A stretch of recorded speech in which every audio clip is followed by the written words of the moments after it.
Bonjour les mathos locos, dans cette fiche, on va apprendre à résoudre des équations avec une valeur absolue.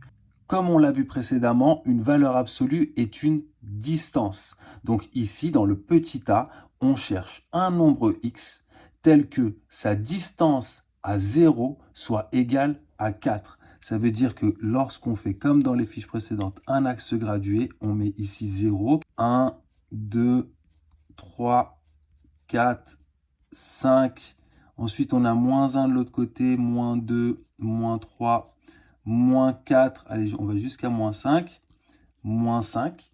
Quels sont les nombres étant à une distance de 4? Quels sont les nombres x étant à une distance de 4 du nombre 0? Eh bien, il y en a deux. Il y a le nombre 4 qui a une distance de 4 unités de 0 et le nombre moins 4. Donc ici, ce que l'on a, c'est que la valeur absolue de x égale 4 équivaut à x appartient à l'ensemble moins 4, point virgule 4. Et faites bien attention ici de mettre des accolades car ce ne sont que les nombres moins 4 et 4 qui fonctionnent.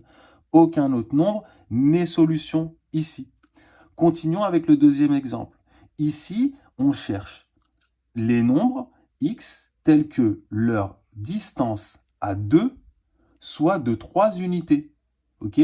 Donc pareil, on va tracer un axe gradué pour être sûr de notre coup. Cette fois, on va le centrer en 2, le nombre qui est ici.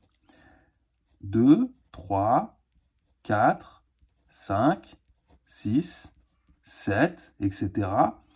1, 0, moins 1, moins 2, moins 3, etc. Et donc, cette fois, on cherche les nombres étant à une distance de 3 du nombre 2. Donc, à partir de 2, 1, 2, 3. J'ai donc le nombre 5 qui est bien une distance de 3 unités du nombre 2. Et de l'autre côté, j'ai aussi un autre nombre qui fonctionne. 1, 2, 3. Ici, j'ai le nombre moins 1.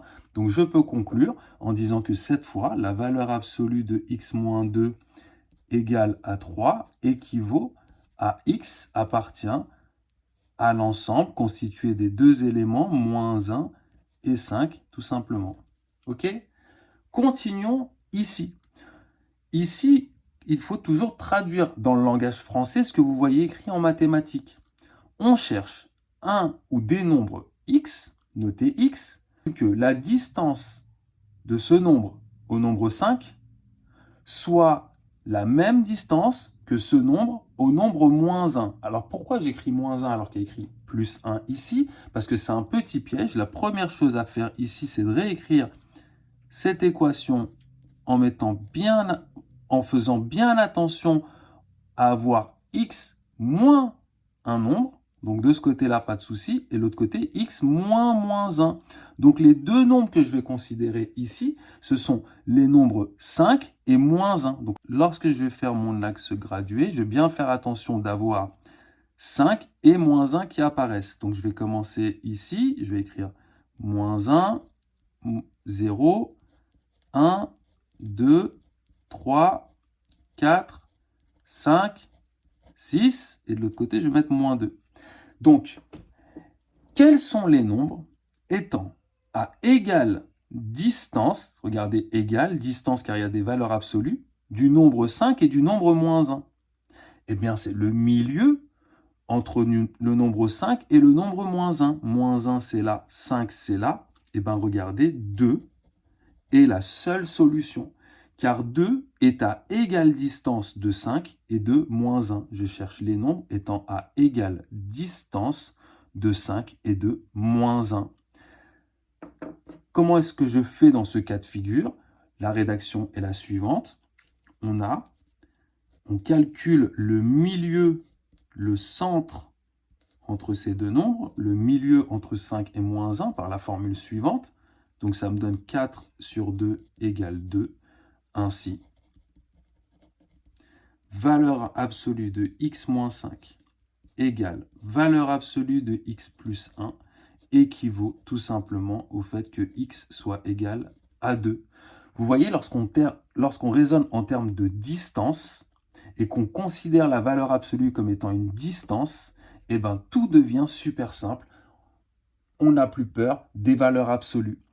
Prends le temps de faire ces exercices-là que je t'ai donné ici. Là, il se sera, bon, je corrigerai sur la fiche, mais là, dans la vidéo, ici, il manque une barre. Donc, corriger en PDF tout ce qu'il faut pour que tu réussisses et avoir une bonne note sur un des premiers chapitres de la classe de seconde, car on commencera bien l'année, que des 20 sur 20, limite des 21, des 22 sur 20, mais jamais moins, c'est comme ça, c'est la signature Matos Locos, comme ça, Matos Locos, bro qui veut dire frère en anglais. Voilà, à bientôt, ciao ciao.